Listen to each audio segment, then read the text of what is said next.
Nos vinimos a la iglesia, pero vamos a orar para que el Señor nos mantenga despiertos, porque el tema es muy importante, el tema de esta tarde. Vamos a analizar la teología del libro de Job.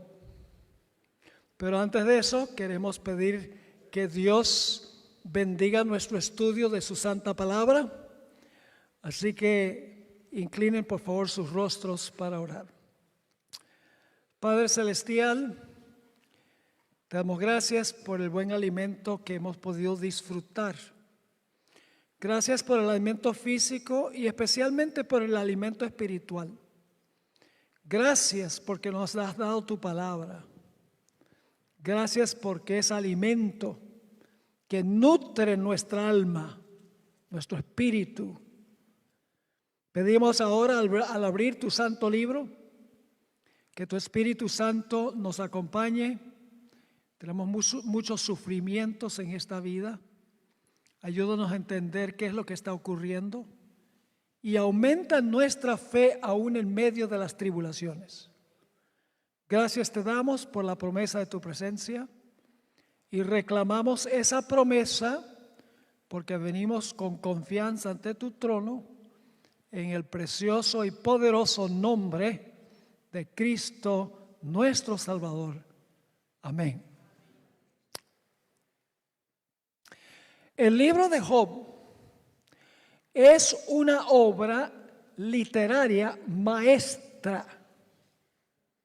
Es el libro más antiguo de la Biblia. Fue escrito más o menos 1500 años antes de Cristo. Fue escrito según el Espíritu de profecía por Moisés, mientras cuidaba las ovejas de Jetro en el desierto de Madián. Aunque el libro fue escrito unos 1500 años antes de Cristo, está relatando una historia que ocurrió 2000 años antes de Cristo, en la época patriarcal. La historia transpira en lo que hoy es Arabia Saudita. Muchos de los nombres son nombres que hasta el día de hoy tienen musulmanes en Arabia Saudita. El libro consta de prosa y lenguaje poético. Los primeros 2 capítulos están en prosa.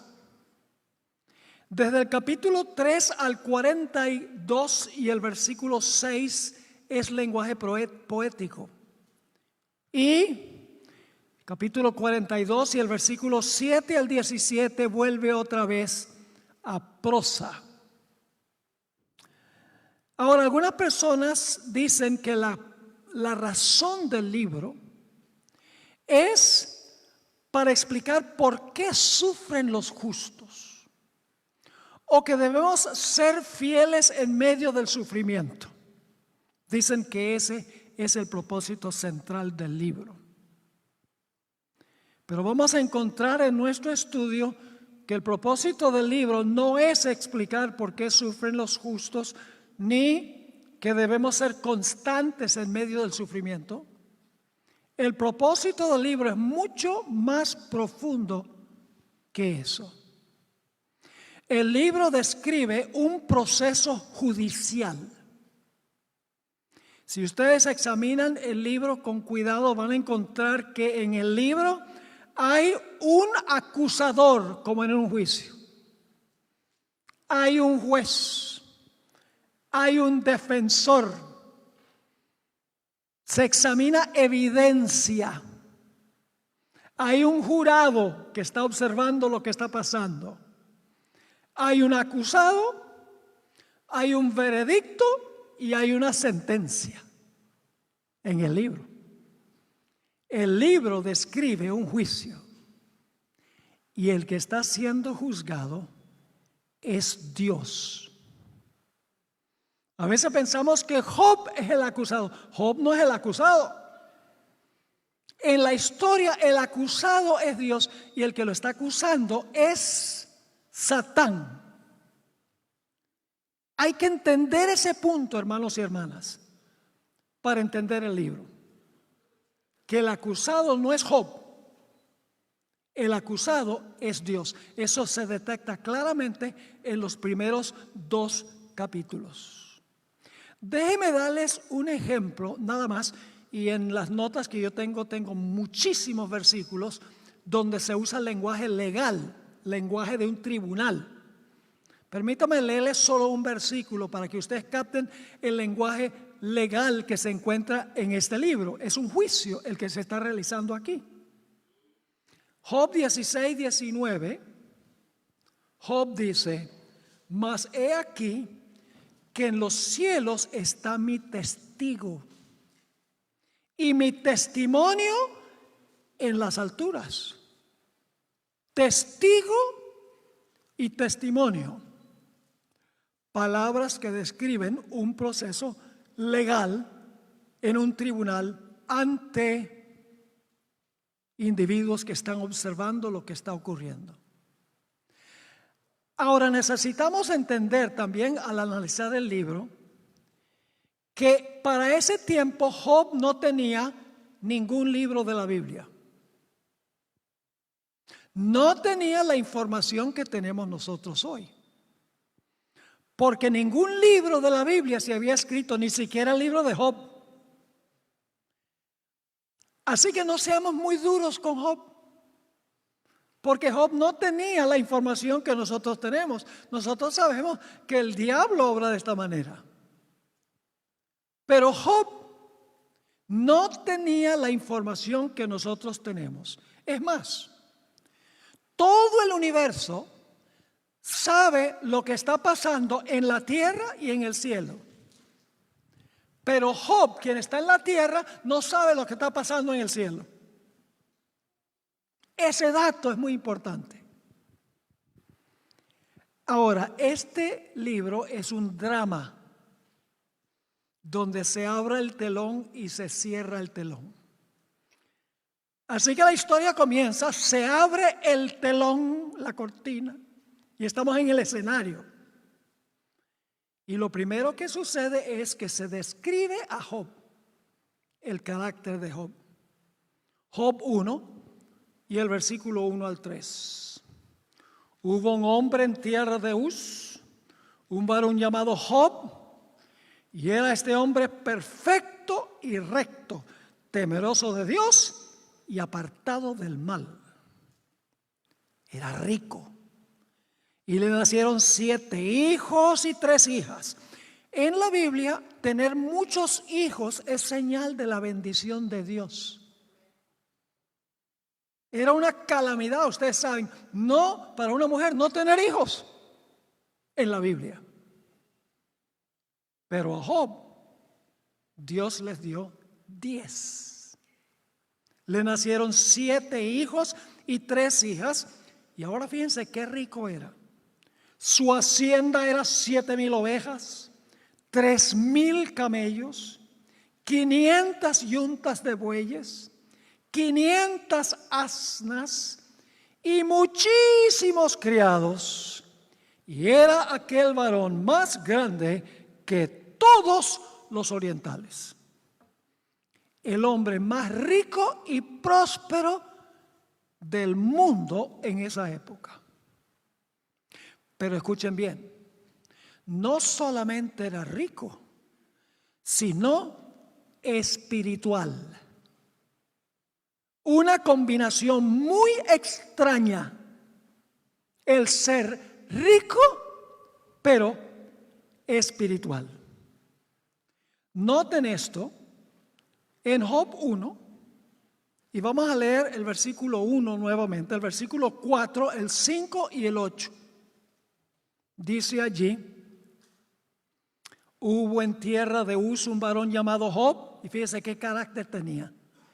Y era este hombre perfecto y recto, temeroso de Dios y apartado del mal, íntegro, espiritual.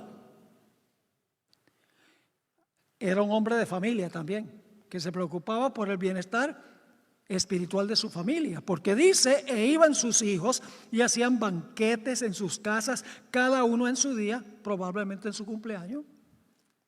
y enviaban a llamar a sus 3 hermanas para que comiesen y bebiesen con ellos. Y acontecía que habiendo pasado en turno los días del convite, es decir, de la fiesta, Job enviaba y los santificaba y se levantaba de mañana y ofrecía holocaustos conforme al número de todos ellos. Porque decía Job, quizá habrán pecado mis hijos y habrán blasfemado contra Dios en sus corazones. ¿Era un hombre de familia, sí o no? ¿Se preocupaba por el bienestar de sus hijos? Claro que sí. Sigue diciendo, hacía esto todos los días, hacía el culto familiar todos los días. Versículo 8, y Jehová dijo a Satanás, ¿no has considerado a mi siervo Job, que no hay otro como él en la tierra, varón perfecto y recto, temeroso de Dios y apartado del mal? Ahora, ¿por qué es importante esta repetición de lo que vimos anteriormente? Porque anteriormente, cuando dice que era varón perfecto, recto, temeroso de Dios y apartado del mal, eso lo está registrando Moisés, quien escribió el libro. Pero en este versículo 8 dice, Jehová dijo a Satanás. Dios dice que esa era la clase de carácter que tenía Job. Perfecto, recto, temeroso de Dios y apartado del mal. Rico, espiritual, hombre de familia y generoso. ¿Recuerdan la parábola que estudiamos esta mañana? Que debemos usar nuestros bienes para beneficiar a otros y de esa manera hacemos amigos de los seres celestiales que nos van a dar la bienvenida. ¿Recuerdan los que estuvieron acá? Fíjense qué hacía Job con todas sus riquezas. No acaparaba. Noten Job 29 y el versículo 12 al 17. ¿Cómo usaba él sus bienes? No para él, sino para bendecir a los demás. Dice allí en Job 29, 12, Job está hablando, porque yo libraba al pobre que clamaba y al huérfano que carecía de ayudador. La bendición del que se iba a perder venía sobre mí, y al corazón de la viuda yo daba alegría. Me vestía de justicia y ella me cubría. Como manto y diadema era mi rectitud. Yo era ojos al ciego y pies al cojo. A los menesterosos era padre, y de la causa que no entendía me informaba con diligencia, y quebrantaba los colmillos del inicuo, y de sus dientes hacía soltar la presa. ¿Para qué usaba Job sus bienes? Para beneficiar a los demás. Ese es el retrato que da la Biblia de Job. Recto, perfecto, temeroso de Dios, apartado del mal, un hombre de familia que se preocupaba por sus hijos, hacía el culto todos los días, generoso, usaba sus bienes para beneficiar a los demás, un hombre rico pero espiritual. Se cierra el telón, se cierra la cortina, se reacomodan las piezas del escenario y se abre el telón. Cuando el telón se abrió la primera vez, el escenario era la tierra. Pero ahora, después de acomodar las piezas en la plataforma, ahora se abre el telón y estamos en el cielo. Noten lo que dice Job 1, 6 al 8. Y un día vinieron a presentarse delante de Jehová los hijos de Dios, entre los cuales vino también Satanás. ¿Quiénes son los hijos de Dios aquí? Son los representantes de los mundos que nunca pecaron. Esos son los hijos de Dios. ¿Cómo sabemos eso? Porque sigue diciendo aquí que entre ellos, entre los hijos de Dios, no viven en la presencia de Dios, porque dice vinieron. Es decir, son de otra parte. Vinieron a presentarse delante de Jehová. Entre ellos vino ¿quién? Satanás. ¿Y de dónde vino Satanás? Sigue diciendo, y dijo Jehová a Satanás, ¿de dónde vienes? Respondiendo Satanás a Jehová dijo, de rodear la tierra y de andar por ella. Es decir, vengo de supervisar mi territorio. ¿Y cómo es que Satanás fue ahora representando este territorio? ¿Por qué? Porque originalmente el que fue colocado para gobernar este planeta bajo la dirección de Dios fue Adán. Pero cuando Adán se dejó vencer por Satanás, llegó a ser siervo de Satanás.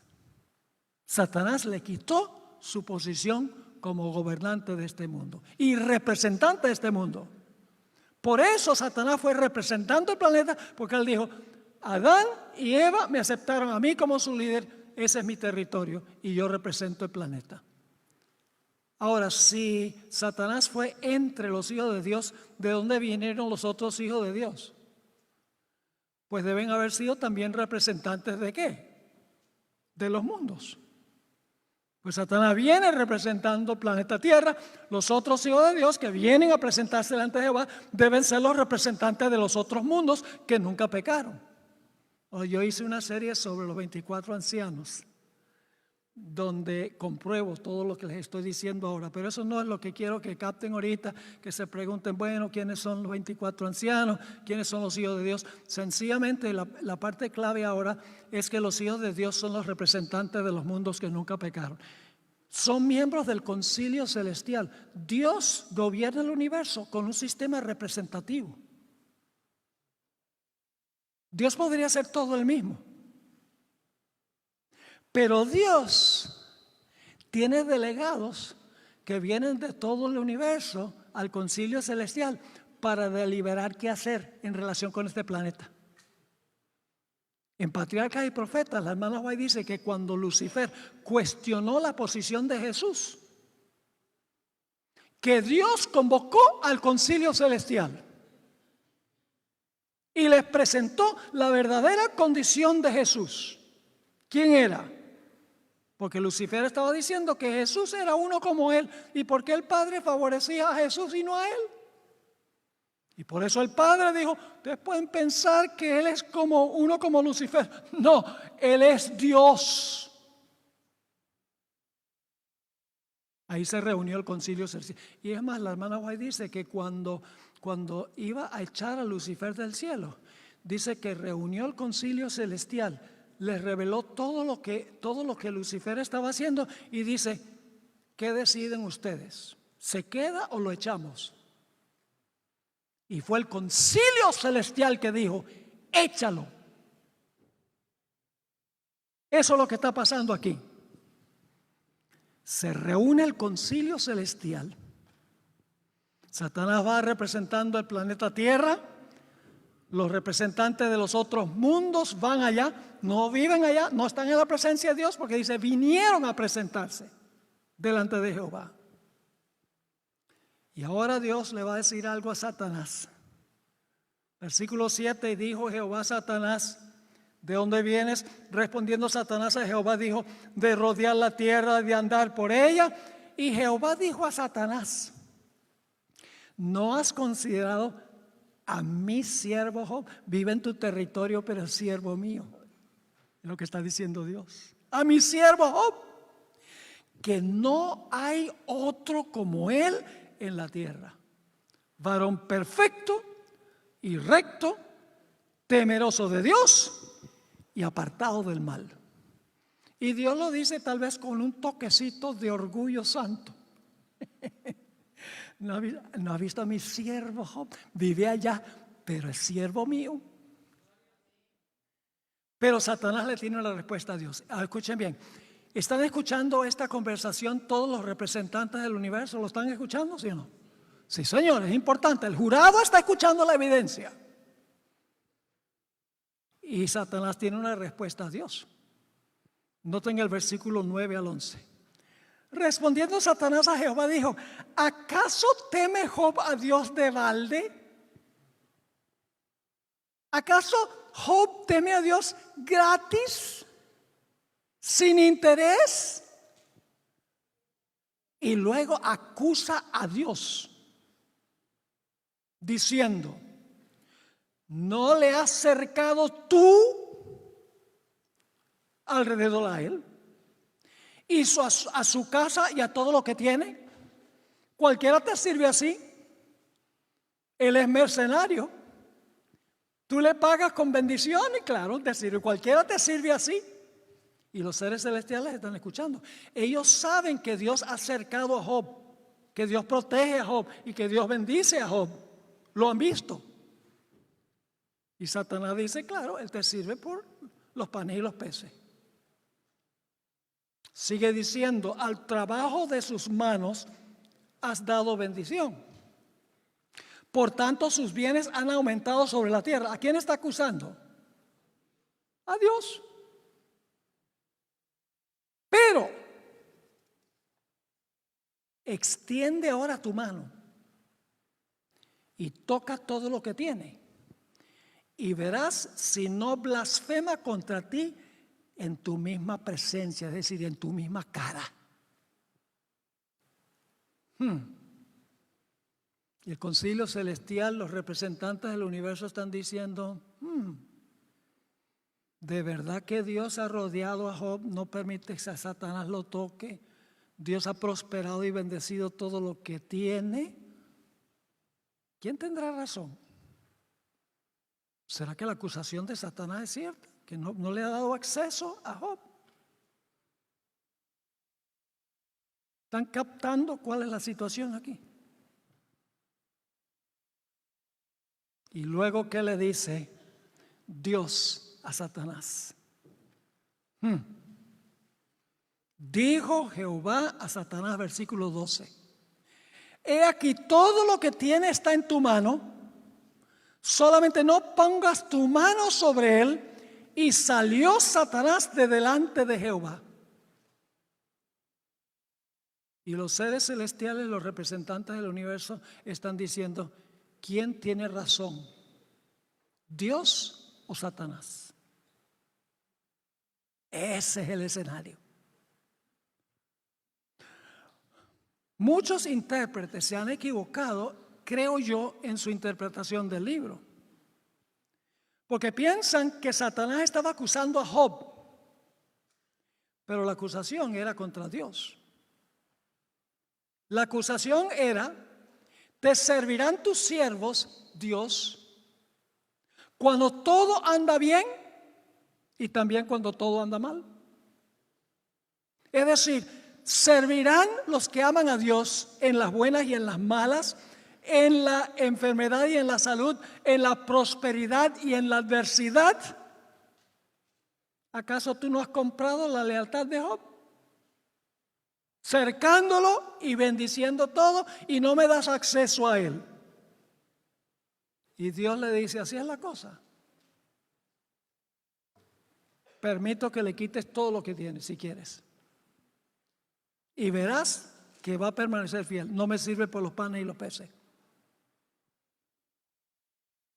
Se cierra el telón, se reacomoda el escenario, se abre el telón y estamos otra vez en la tierra. Job no sabe que él ha sido el tópico de conversación del universo. Es un problema universal. Se abre el telón. Ahora estamos en la tierra. Satanás ha descendido del cielo, furioso. Dice: ay, ay, ay, ahora voy a quitarle todo lo que tiene. Los sabeos vienen y le roban los bueyes y las asnas y matan a sus siervos. Fuego cae del cielo y consume las ovejas y los siervos. Los caldeos le roban todos los camellos y matan a los siervos.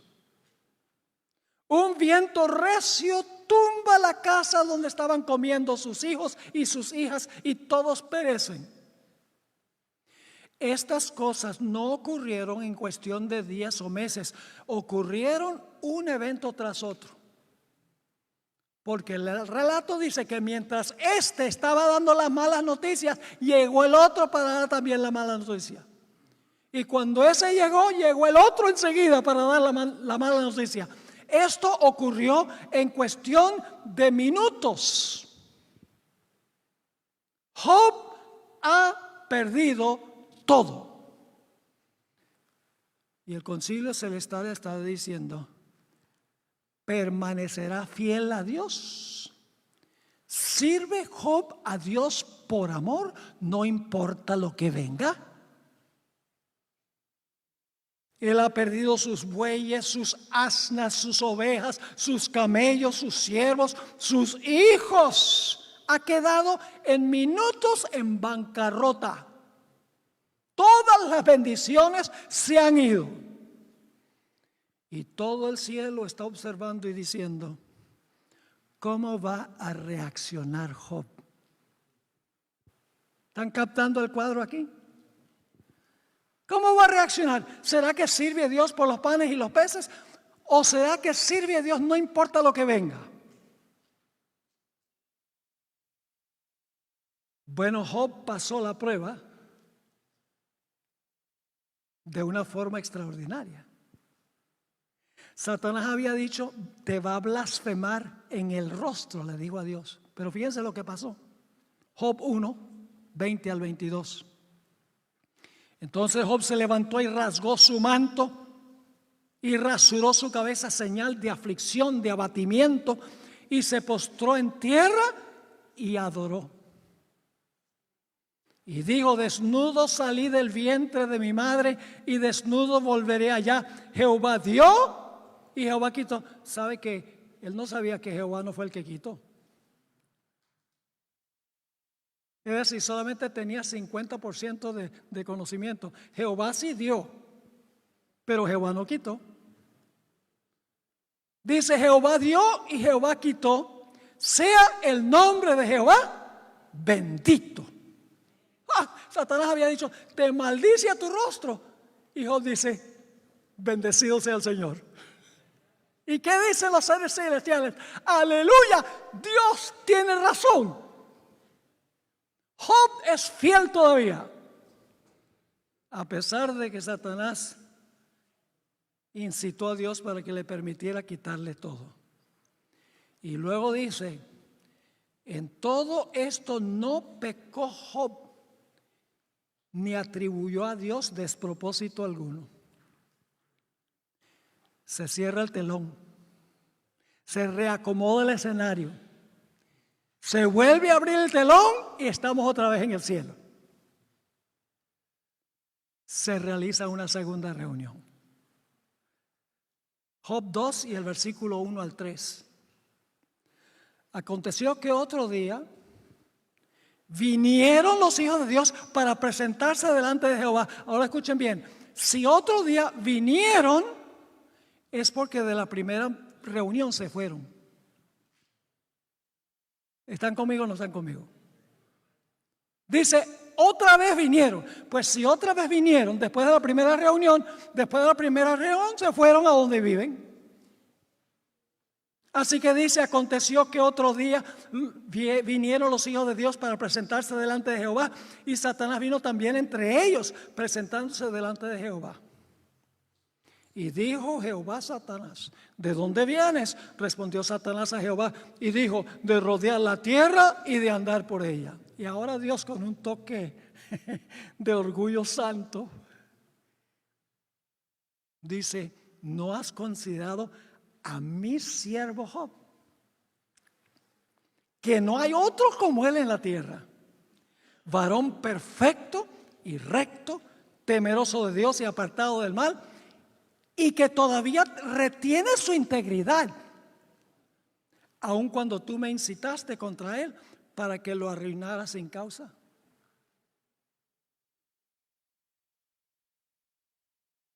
Pero Satanás tiene su respuesta. ante todos los habitantes, todos los representantes del universo. Versículos 4 y 5. Respondiendo Satanás dijo a Jehová: piel por piel, todo lo que el hombre tiene en términos de posesiones dará por su vida. No me dejaste tocarlo a él, pero extiende ahora tu mano y toca su hueso y su carne, y verás si no blasfema contra ti en tu misma presencia. Y los seres celestiales están pensando: ¿de verdad que Dios no permitió que tocara a Job? De pronto cualquier persona está dispuesto a entregar todo lo que tiene con tal de no perder la vida, de que no lo toquen a él. Así que el universo celestial dice: bueno, ¿quién tendrá razón aquí?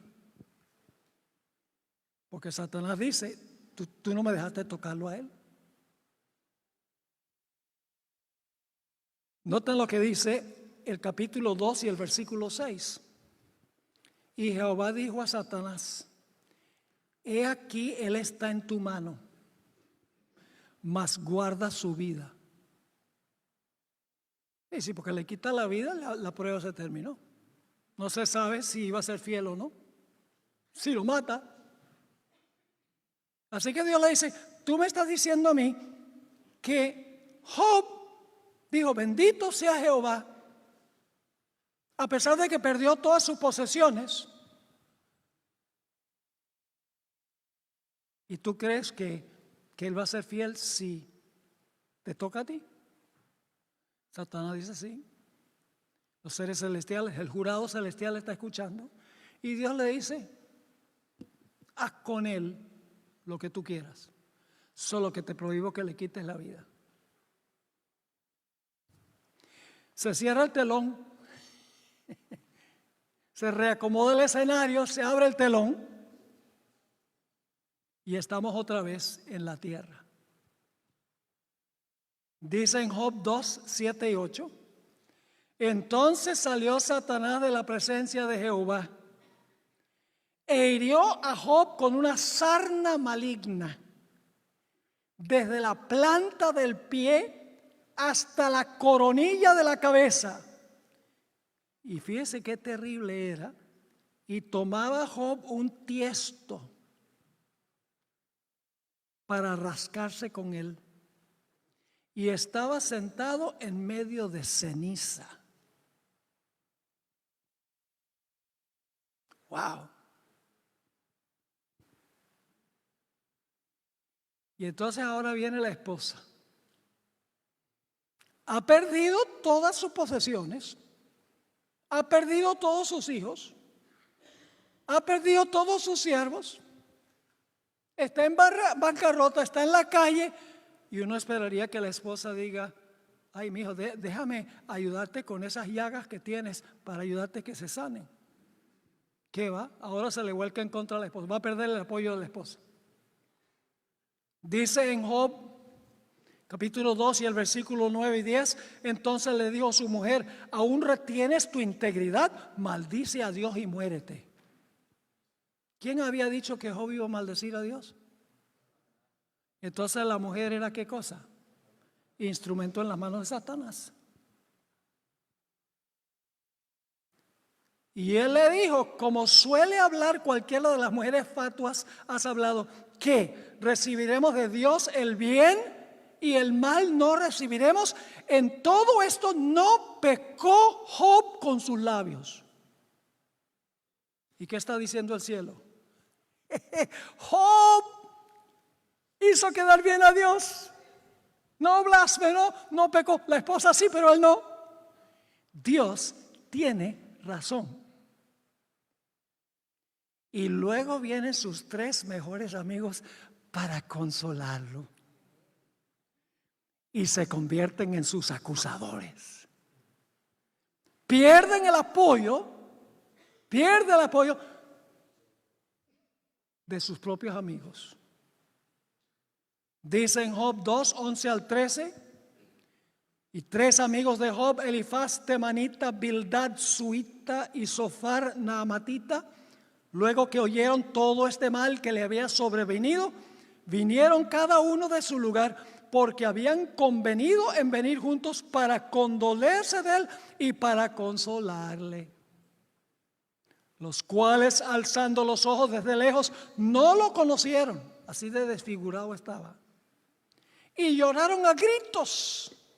Y cada uno de ellos rasgó su manto, y los tres esparcieron polvo sobre sus cabezas hacia el cielo. Así se sentaron con él en tierra por 7 días y 7 noches, y ninguno le hablaba palabra, porque veían que su dolor era muy grande. ¿Qué ha perdido Job? Sus posesiones materiales, sus siervos, sus hijos, su salud, el apoyo de su esposa, el apoyo de sus amigos. Pero ¿saben lo que más le duele a Job?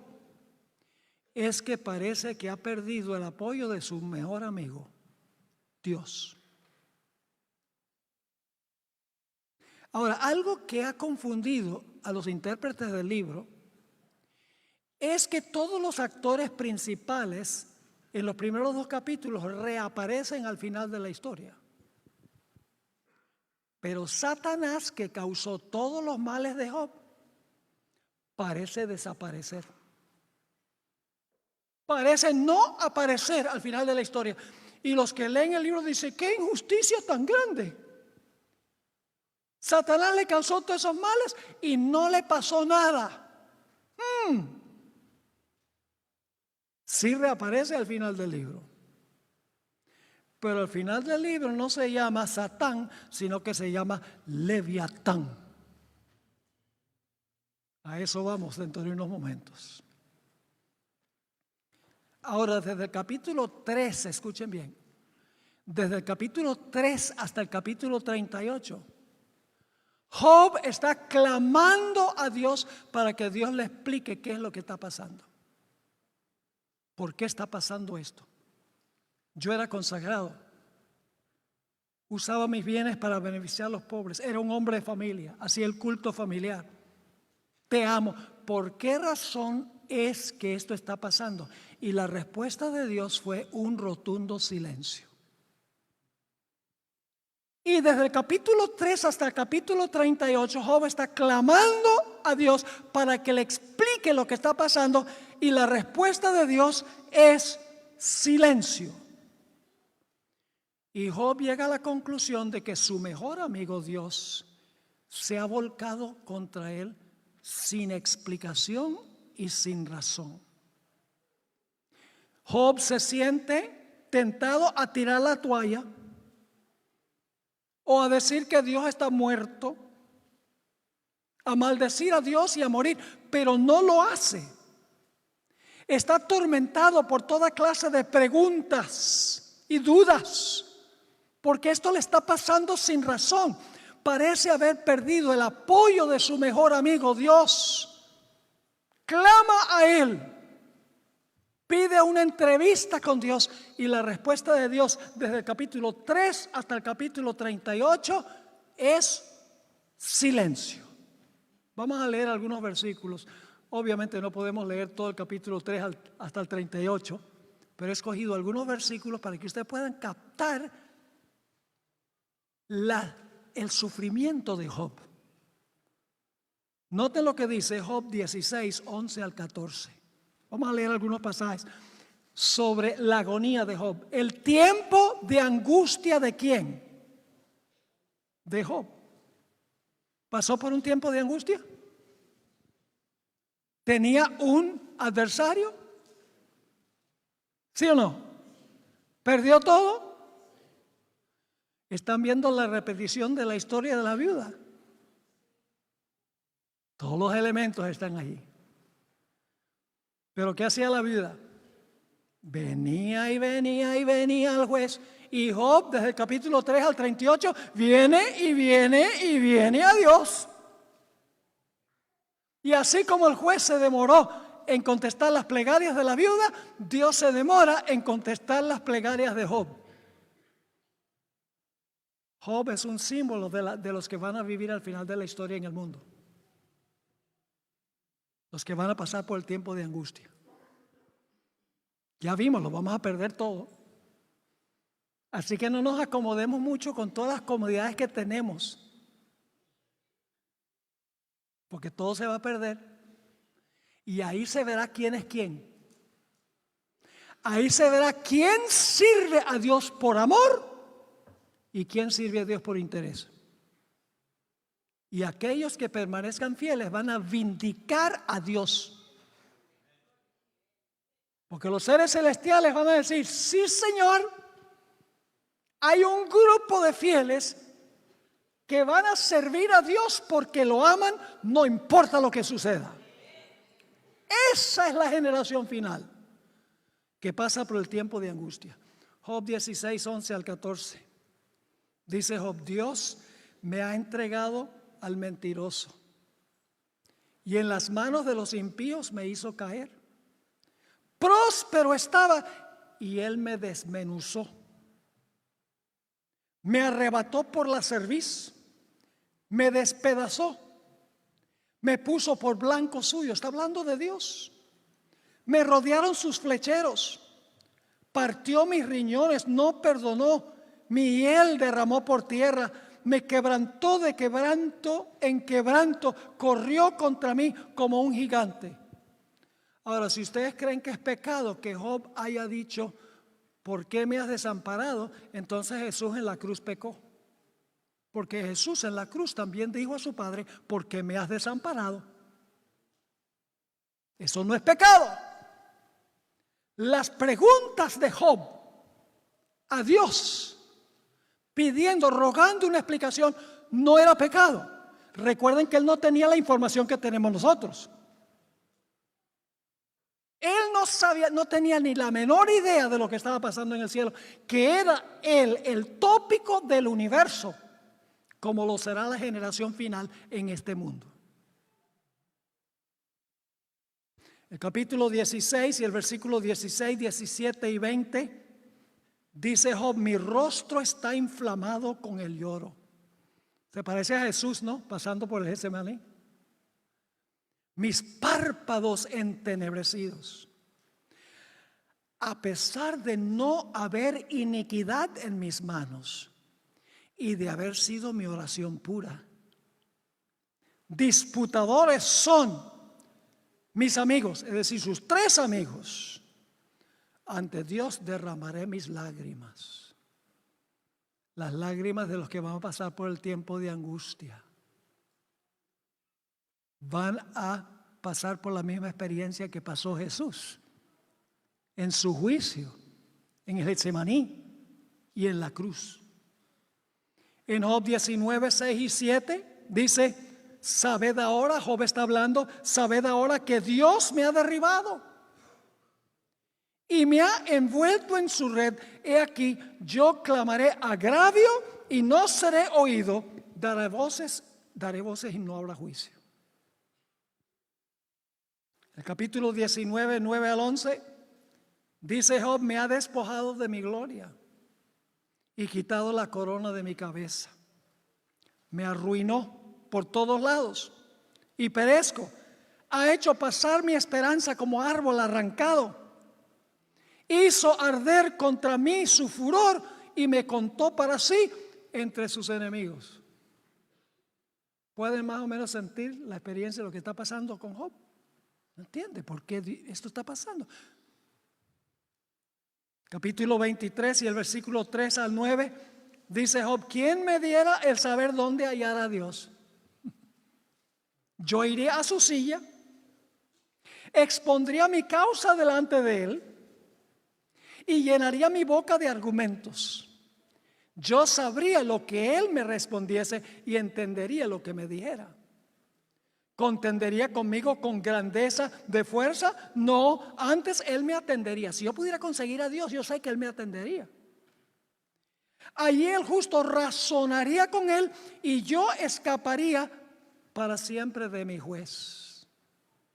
He aquí, yo iré al oriente y no lo hallaré, al occidente y no lo percibiré. Si muestra su poder al norte, yo no lo veré, al sur se esconderá y no lo veré. Dios, ¿dónde estás?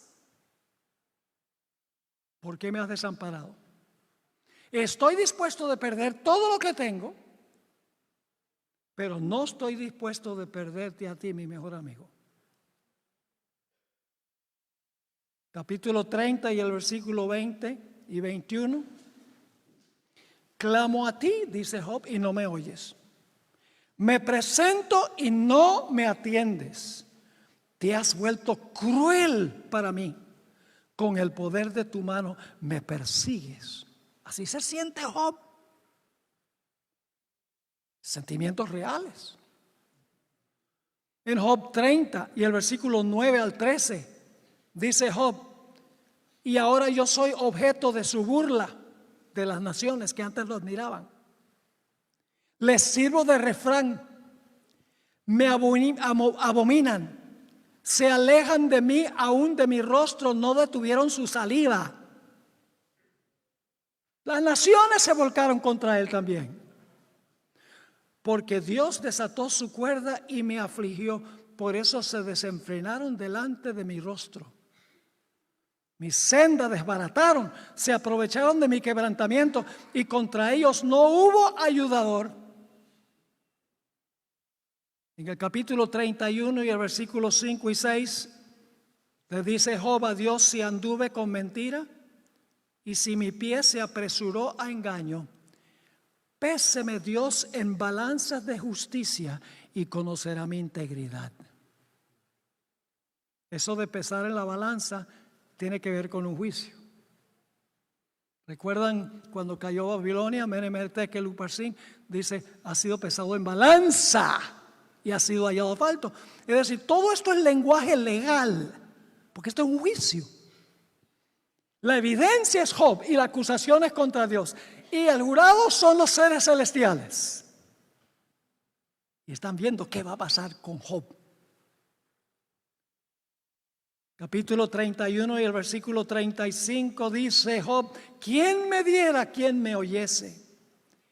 He aquí mi confianza es que el Omnipotente testificaría por mí, aunque mi adversario me forme proceso. Lenguaje legal de un juicio. Pero escuchen bien, no toda la experiencia de Job fue deprimente. Tuvo momentos de gran fe. Fíjense lo que dijo Job 13 y el versículo 15. He aquí, aunque él me matare, en él esperaré. De las profundidades de la depresión y la ansiedad en el tiempo de angustia, Job está diciendo: aunque me mate, todavía voy a esperar en él. No obstante, defenderé delante de él mis caminos. En el capítulo 14, 14 y 15, si el hombre muriere, volverá a vivir.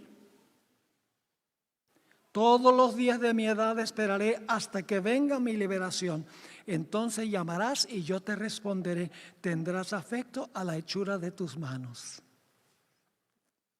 En el capítulo 19, 25 al 27 dice Job: yo sé que mi Redentor vive y al fin se levantará sobre el polvo, y después de deshecha esta mi piel, en mi carne he de ver a Dios, al cual veré por mí mismo, y mis ojos lo verán y no otro, aunque mi corazón desfallece dentro de mí. Yo sé que mi Redentor vive y algún día lo voy a ver.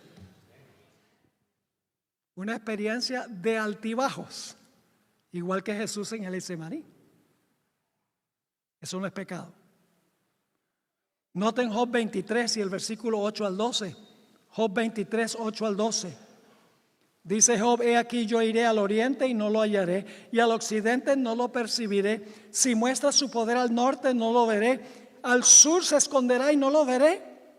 Pero él sabe por qué está pasando por esto. Hasta cierto punto él comprendió algo de lo que estaba pasando, porque dice él: mas él, es decir, Dios, conoce mi camino, me probará y saldré como oro. ¿Recuerdan lo que leímos, la cita de la hermana White, que es necesario que la generación final sea probada en el fuego y que van a salir como oro, porque el horno los va a purificar? La misma experiencia de Job. Versículo 11 dice: mis pies han seguido sus pisadas, guardé su camino y no me aparté. Fíjese, todavía tiene su integridad. Del mandamiento de sus labios nunca me separé, guardé las palabras de su boca más que mi comida. ¿Están palpando como los altibajos de Job? ¿Pecó Job? No. Pongámonos en sus zapatos. Finalmente llegamos al capítulo 38 y el versículo 1 al 3. Ahora Dios le va a decir a Job: ahora cállate tú que voy a hablar yo. Ya has hablado y hablado, ¿por qué me está pasando esto? Yo soy fiel a ti, yo te amo, yo sé que tú vives, yo sé que voy a ver tu rostro, todo eso lo sé. Pero ¿por qué me ha pasado esto? Y Dios ha guardado silencio hasta el capítulo 38, versículo 1. Entonces respondió Jehová a Job desde un torbellino y dijo: ¿quién es ese que oscurece el consejo con palabras sin sabiduría? ¿Cuál fue el problema de Job? Hablaba sin ¿qué? Sin sabiduría, es decir, sin entender lo que le estaba pasando. Y entonces Dios le dice: ahora ciñe como varón tus lomos, yo te preguntaré y tú me responderás. Me toca a mí, dice Dios. Y luego, escuchen bien, desde el capítulo 38 hasta el capítulo 40, Dios describe el proceso de la creación. Dios le hace a Job en esos capítulos más de 50 preguntas. En el capítulo 38 y 39, Dios describe los días de la creación en orden, todo lo que hizo en los días de la creación. Y por cada cosa que Dios le muestra, Job se siente más insignificante. ¿Dónde estabas tú cuando yo puse los fundamentos de la tierra? Si es que sabes. La primera pregunta.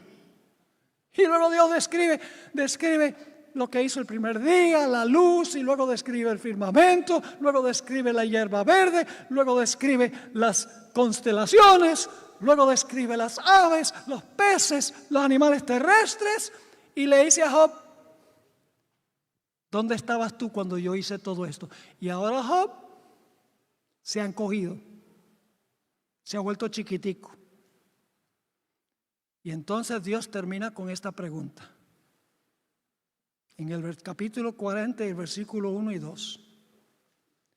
Además respondió Jehová a Job y dijo: ¿es sabiduría contender con el Omnipotente?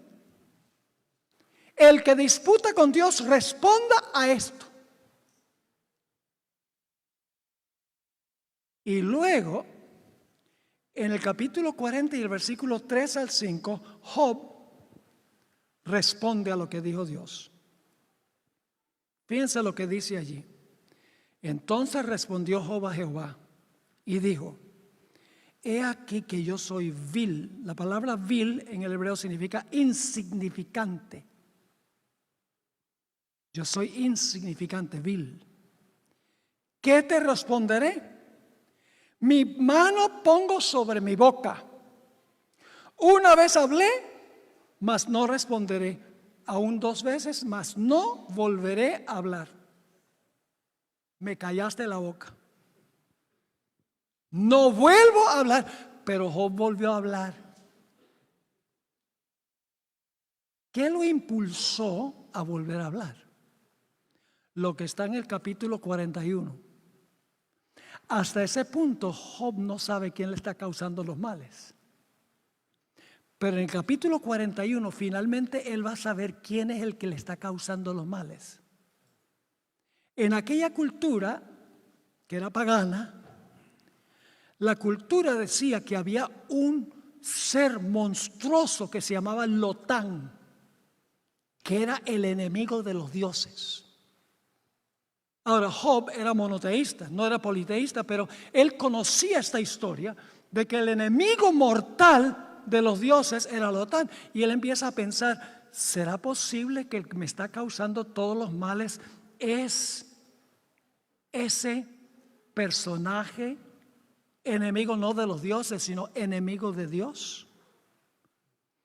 En el capítulo 41, Dios le muestra a Job. Job ha dicho, no vuelvo a hablar. Me ha callado la boca. ¿Quién soy yo, el miserable Job, para exigirle explicaciones al gran Dios? Me tapo la boca, no hablo más. Pero luego Dios le muestra un ser monstruoso que se llama Leviatán.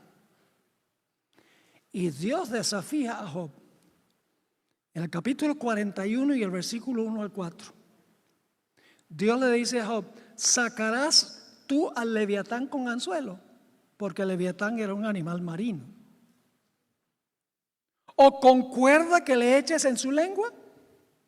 ¿Pondrás tu soga en sus narices y horadarás con garfio su quijada? ¿Multiplicará Leviatán ruegos para contigo? ¿Te hablará él lisonjas? ¿Hará pacto contigo para que lo tomes por siervo perpetuo? Es decir, ¿puedes tú con Leviatán? Ahora, algunos eruditos dicen que Leviatán era un cocodrilo. Vaya, qué cocodrilo que exhala humo y fuego de la boca. Noten los versículos 18 al 21. Con sus estornudos enciende lumbre, y sus ojos son como los párpados del alba. De su boca salen hachones de fuego, centellas de fuego, proceden. ¿Cuántos han visto un cocodrilo que exhala fuego? Yo nunca he visto uno. De sus narices sale humo, como de una olla o caldero que hierve. Su aliento enciende los carbones y de su boca sale llama. Vaya, qué interesante es este Leviatán, ¿no? Y luego leamos los versículos 24 al 27. Su corazón es firme como una piedra. Tiene un corazón de piedra el Leviatán. Y fuerte como la muela de abajo. De su grandeza tienen temor los fuertes. Y a causa de su desfallecimiento hacen por purificarse. Cuando alguno lo alcanzare, ni espada, ni lanza, ni dardo, ni coselete durará. Estima como paja el hierro y el bronce como leño podrido. Es decir, Leviatán es invencible, humanamente hablando. Ahora, ¿quién es este Leviatán? ¿Qué representa este Leviatán? Porque Leviatán originalmente existía, era un animal que Dios creó. La mala White dicen patriarcas y profetas, pero luego se degeneró. Es como la serpiente, Dios creó la serpiente, pero luego cargó una connotación negativa. La gente le tenía miedo ahora a la serpiente. El Leviatán que se menciona aquí no es el enemigo de Job. En realidad, lo que representa el Leviatán es el enemigo de Job. Y Job entiende ahora en su cultura que el Leviatán es símbolo del enemigo de Dios. Ahora, una clave para saber qué representa el Leviatán está en los versículos 43 y 44. No hay sobre la tierra quien se le parezca. Animal hecho exento de temor, es decir, que sin miedo. Menosprecia toda cosa alta. Es rey sobre todos los soberbios. ¿Quién es el rey sobre todos los soberbios? Satanás es el rey sobre todos los soberbios. Ahora, alguno podría pensar y decir, bueno, pastor, ¿quién sabe si Leviatán representa a Satanás? Dios está diciéndole a Job, mira, tú no puedes con Leviatán, nadie se le puede parar a Leviatán, nadie lo puede vencer, pero Dios dice, yo puedo. Dios dice, yo puedo. Vamos a Isaías 27:1, donde se menciona Leviatán. Dicho sea de paso, en el Salmo 74, 12 al 14, dice que el Leviatán tenía varias cabezas.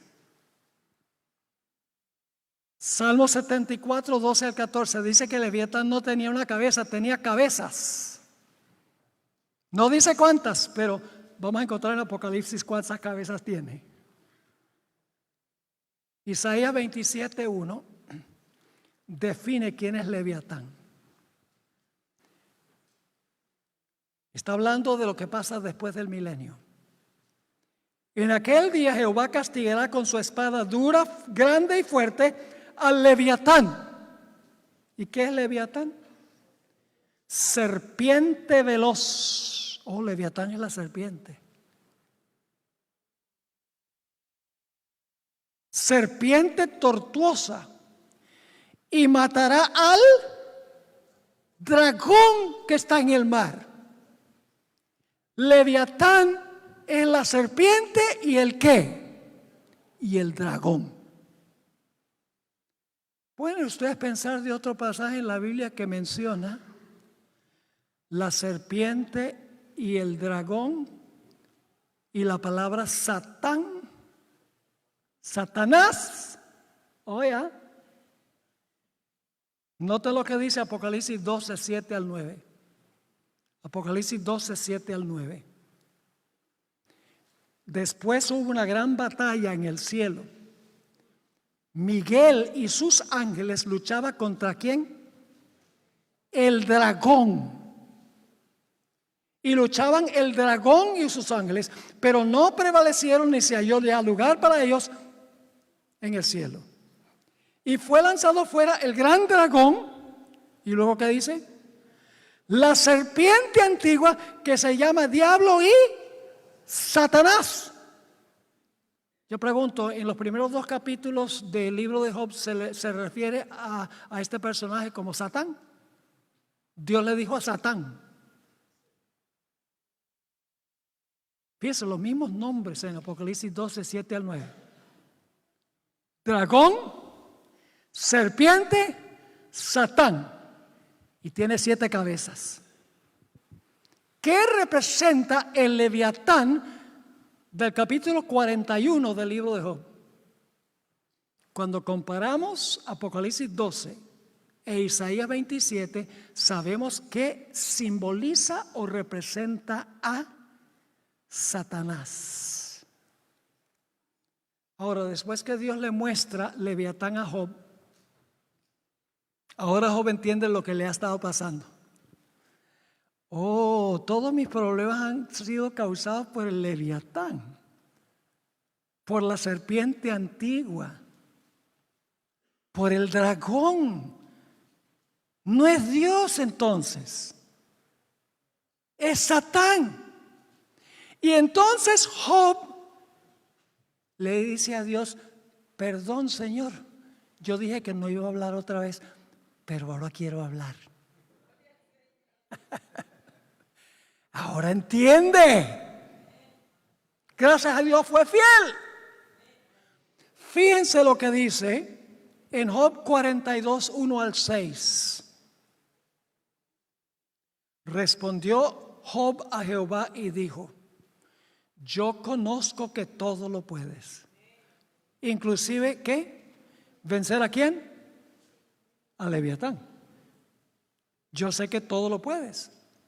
Y que no hay pensamiento que se esconda de ti. ¿Quién es el que oscurece el consejo sin entendimiento? ¿Cuál es el problema de Job? Que no tenía ¿qué? Entendimiento. Por tanto, dice Job, yo hablaba lo que no.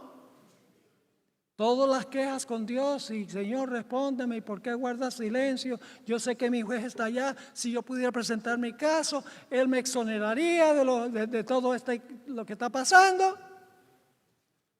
Y ahora Job dice, por tanto yo hablaba lo que no entendía. Cosas demasiado maravillosas para mí que yo no comprendía. Y ahora dice, oye, te ruego y hablaré. Te preguntaré y tú me enseñarás. De oídas te había oído, mas ahora mis ojos te ven. Cuando la Biblia habla de ojos, ver, Job tenía probablemente vista 20/20. Es como en el libro de Génesis, el capítulo 3. La serpiente le dijo a Eva: serán abiertos vuestros ojos. Entonces Eva era ciega. ¿Qué está diciendo? Está diciendo, los ojos simbolizan sabiduría. Cuando Job dice, mis ojos ven, dice, ahora entiendo. ¿Por qué tuve que pasar por eso? No es Dios. Es Satanás, el leviatán, el dragón, la serpiente, el que ha causado todo esto. Oye, te ruego y hablaré, te preguntaré y tú me enseñarás. De oídas te había oído, mas ahora mis ojos te ven. Es decir, ahora entiendo.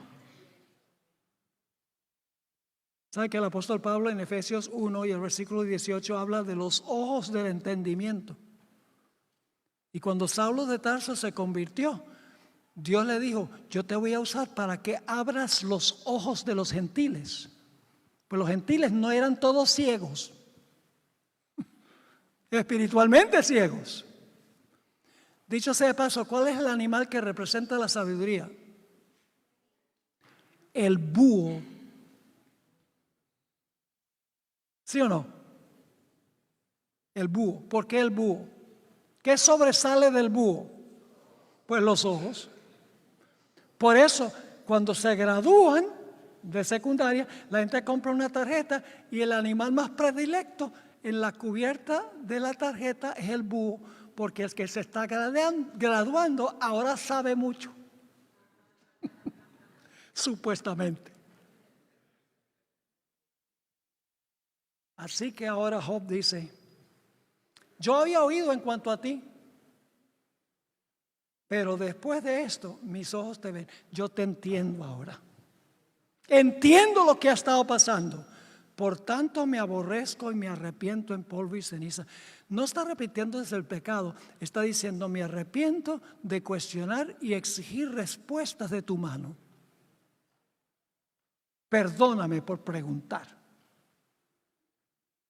Y ustedes saben lo que pasó. Job fue bendecido el doble de lo que tenía antes. El doble de hijos, no digo doble de esposas, ¿no?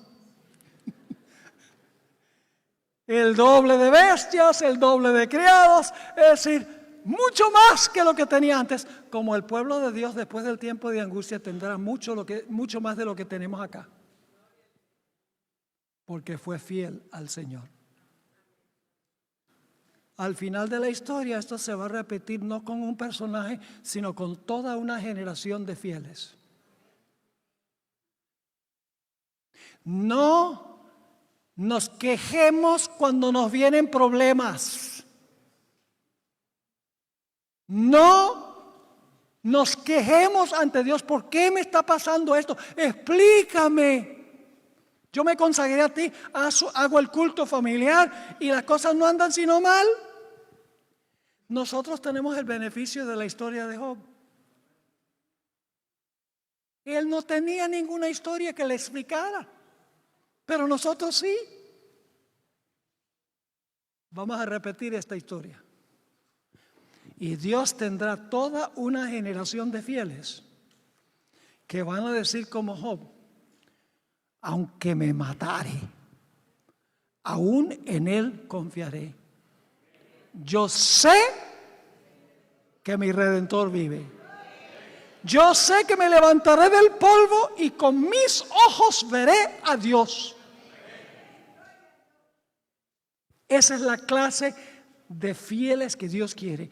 No que sirvamos a Dios cuando todo anda bien, por los panes y los peces, como mercenarios.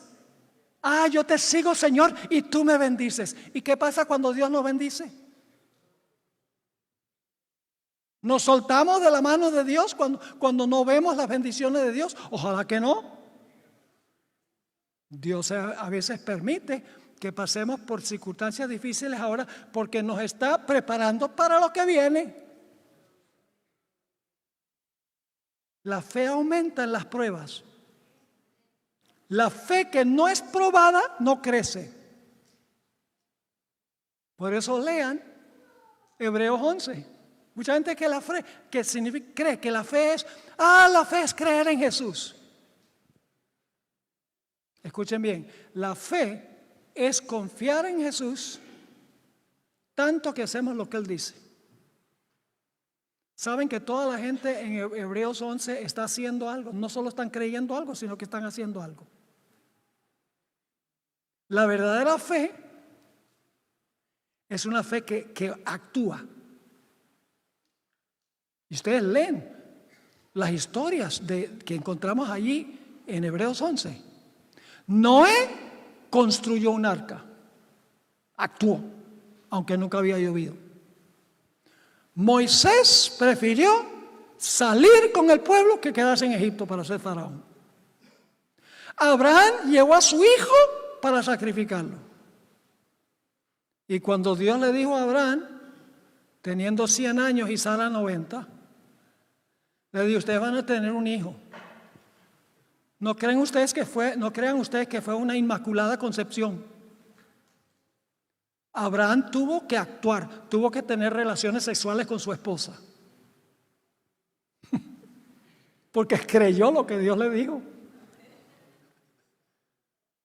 La fe es creer lo suficiente en Dios como para hacer lo que Él dice. Una fe que obra. No somos salvos por fe sola, ni por obras solas, ni por una combinación de fe más obras, sino por una fe que obra. Porque una fe que no obra no es fe.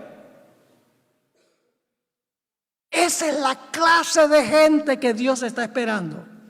Esa es la generación que Dios espera. ¿Seremos nosotros parte de esa generación? Yo me pregunto. Termino con este texto. Dice Job: mas Él conoce mi camino, me probará y saldré como oro.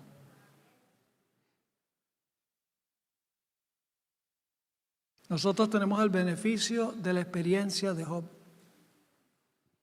Y estamos tomando decisiones que van a determinar a dónde estamos en el conflicto final. Dios quiera, mis hermanos y hermanas, que no importa lo que venga a nuestra vida, seamos fieles al Señor, porque lo amamos. Que aunque no nos vengan sino males, decimos: Dios tiene un plan, no lo entiendo, pero confío en Dios y yo sé que lo que está permitiendo es lo mejor para mí. Y si ustedes leen el capítulo 42 de Job, van a encontrar algo muy interesante.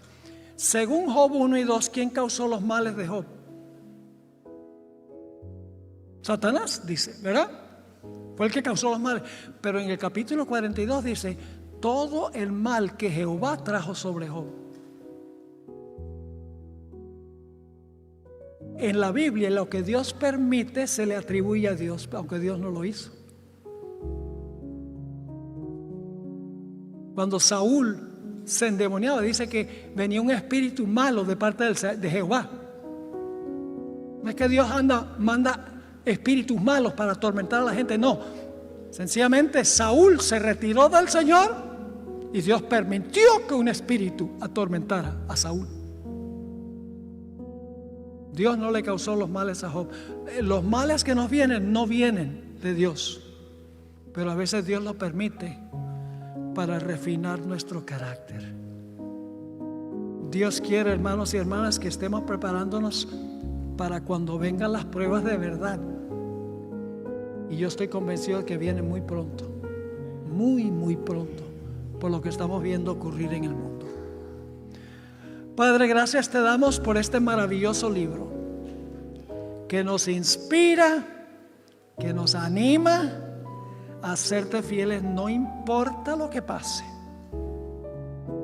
Queremos dedicar nuestra vida completamente a ti, sin reservas, todo en el altar del sacrificio, reservando nada para nosotros. Muchas cosas suceden en nuestra vida que no podemos entender, pero sabemos que tú tienes un plan. ayúdanos a entender que tienes el plan, que posiblemente no podamos explicarlo, pero algún día cuando tú nos expliques lo que permitiste, vamos a decir: gracias, Señor, que lo hiciste a tu manera y no a manera mía. Te pido que bendigas a esta hermandad, las visitas que están en nuestro medio, que esta historia nos inspire a serte fieles, a formar parte de esa gran generación final que vindicará el carácter de Dios ante el universo. Gracias te damos, Señor, por habernos acompañado y por responder a esta petición, porque te lo imploramos en el precioso y poderoso nombre del que todo lo puede, el nombre de Jesús. Amén.